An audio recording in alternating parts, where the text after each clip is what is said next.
Olá, queridos alunos. Hoje vamos falar dando continuidade à cinemática escalar, vamos falar das equações de movimento e detalhar um pouquinho sobre a grandeza aceleração. Por que estudar física, então? Como nós poderíamos explicar a flutuação de uma pessoa que está numa nave espacial, girando em torno da Terra? O que acontece com a força gravitacional? Como é que eu explico que essa pessoa está flutuando? Outra coisa que chama a atenção, por que sentimos frio na barriga, né? Esse sentimento que nós temos quando a velocidade de algum carro, de algum veículo muda subitamente. E como explicar que alguns animais que batem a cabeça, como o pica-pau, sobrevivem depois desses impactos violentos? Certamente, se nós fizéssemos isso, teríamos graves problemas. Então, a explicação disso passa pela cinemática escalar, ou seja, algumas grandezas que estão associadas ao movimento nos ajudam a explicar este tipo de comportamento. Como nós vimos, o movimento retilíneo uniforme ele tem algumas características. E aí, só para recordar, eu coloquei aqui a figura de uma pessoa correndo e marcando as posições a cada segundo. Então, observamos que a taxa de mudança da posição é constante com o tempo, ou seja, no segundo 2 está na posição 10 metros, nesse eixo orientado, depois de 2 segundos, então, ou seja, no quarto segundo, ele está na posição 20 e assim por diante. Então, esse movimento é chamado de retilíneo uniforme porque é uma trajetória linear, uma trajetória reta, e efetua deslocamentos iguais em intervalos de tempos iguais. Isso significa que a velocidade deste objeto, dessa pessoa, é constante e diferente de zero. Então, as características do movimento uniforme estão descritas então nesse slide. Nós temos que a velocidade é constante, isso significa que a aceleração é zero, e para diferenciar de outros tipos de movimento, eu só estou chamando a atenção que a aceleração, no caso de movimento circular, ela é zero. E a velocidade média deste movimento, e como a velocidade vai ser constante, então ela é igual para todo ponto, então um caso especial, onde a velocidade média é igual à velocidade em cada instante. É a variação da posição em relação ao tempo. Nesse caso aqui, eu tomando como orientação o eixo X, o movimento que ocorre nessa direção. Desta forma, se eu escrever é, os valores de ΔX e ΔT, eu chego na equação que descreve o movimento retilíneo uniforme. Então, a posição final é igual à posição inicial mais a velocidade vezes o tempo. Lembrando mais uma vez que essa velocidade é constante e diferente de zero. Se a velocidade for igual a zero, esse termo se anula, então a posição inicial, a posição final vai ser a mesma da posição inicial o tempo inteiro.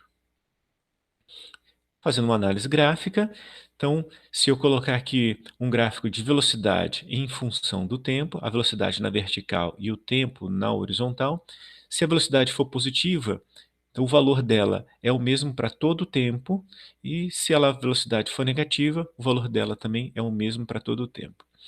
Deste jeito, eu posso classificar o movimento retilíneo uniforme de duas formas. Velocidade positiva, eu digo que é um movimento progressivo. Isso quer dizer que o objeto, a partícula que eu estou analisando, né, aquele corpo que eu estou fazendo a análise, está indo na direção positiva do eixo X.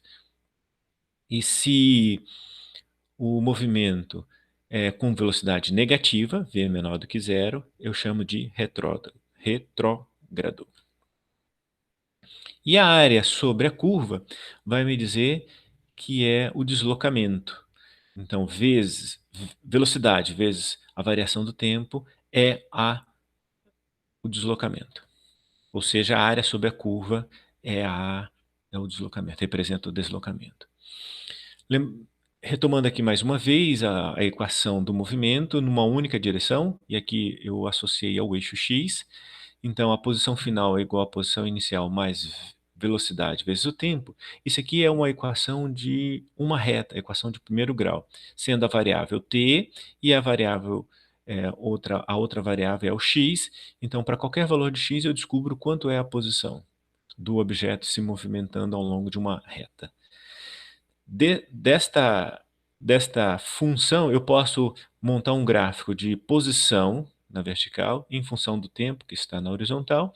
Se a velocidade for positiva, a inclinação é com um θ menor do que 90, maior do que zero e menor do que 90. Se θ for igual a zero, como a gente viu no caso anterior, a velocidade está o objeto está em repouso. Agora, se a velocidade for negativa, a posição posterior é sempre menor do que a posição inicial, de tal forma que, com a horizontal, eu tenho um ângulo maior do que 90 graus. Assim a gente chama de movimento retrógrado. No caso de um movimento uniformemente variável, as características mudam porque agora a velocidade é diferente em cada instante. Então, o modo da velocidade sofre variações iguais em tempos iguais. Neste caso, a aceleração é diferente de zero, e a gente vai só usar para análise na maioria dos problemas com aceleração constante. E mais uma vez, nós estamos tratando de movimento retilíneo uniformemente variado. Então, eu vou desprezar a aceleração no movimento circular. Então, essa aceleração aqui eu vou chamar de aceleração tangencial. E a equação que governa, então, este movimento, uma delas é a da velocidade, que é igual à velocidade inicial mais a aceleração vezes o tempo. Seja a equação também de primeiro grau, representa a função de uma reta.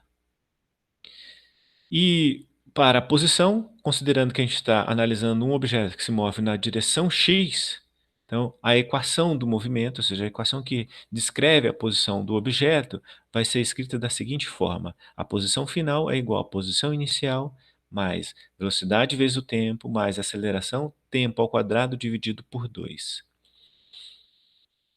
E eu posso combinar essas duas equações anteriores, de tal forma que eu elimino o tempo da equação e fico com o valor somente da velocidade, da aceleração e do deslocamento. Essa equação recebeu o nome de Torricelli, em homenagem ao nosso físico que estudou as equações de movimento dos objetos rígidos.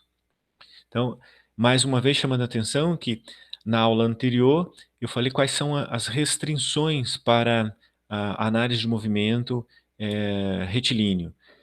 Aqui nós estamos usando corpo rígido, então são equações que governam este material, de tal forma que todas as equações que estão aqui são equações do centro de massa, um ponto que representa toda a massa do corpo, como se toda a massa estivesse concentrada naquele ponto. Fazendo uma análise gráfica, em primeiro lugar, da velocidade em função do tempo, nós temos, quando a velocidade é positiva, a inclinação é de um θ menor do que 90, maior do que 0 graus. E é essa a inclinação. Então, sai de um valor inicial e vai aumentando. Pode ser igual a zero a velocidade inicial? Pode. E se for uma velocidade negativa, ou seja, que decresce com o tempo,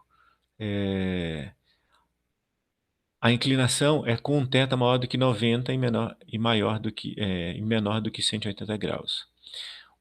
Para classificar o movimento, eu tenho que observar o modo da velocidade. No caso dele estar acelerado, a velocidade final é maior do que a velocidade inicial. Na parte inferior do gráfico da esquerda, eu tenho que a velocidade inicial em módulo é maior do que a velocidade final. Deste jeito, eu falo que a aceleração é negativa e o movimento é retardado.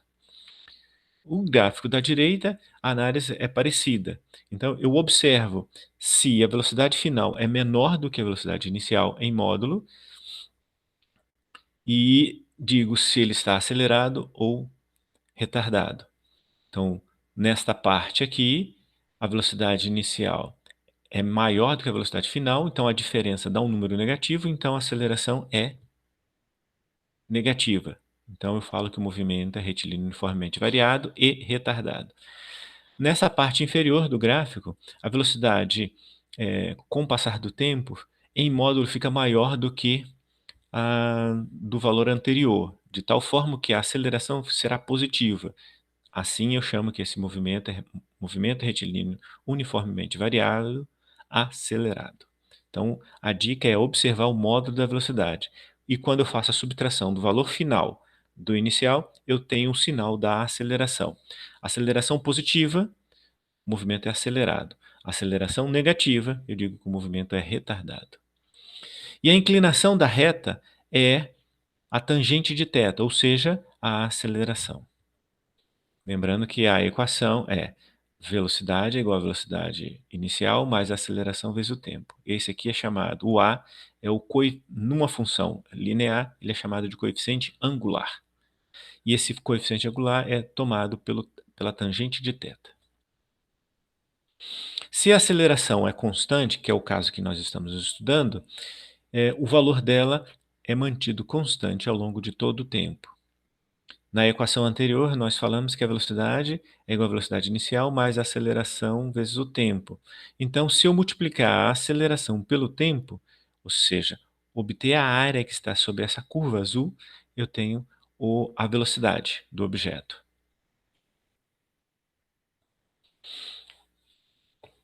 Nos casos anteriores, eu só coloquei as equações de movimento para o movimento retilíneo uniforme. O objeto anda em linha reta. E esse é o caso natural, ou seja, qualquer objeto, a tendência é sempre manter o movimento retilíneo uniforme. No caso do movimento circular, eu preciso que alguém interaja com esse corpo para modificar a direção da velocidade.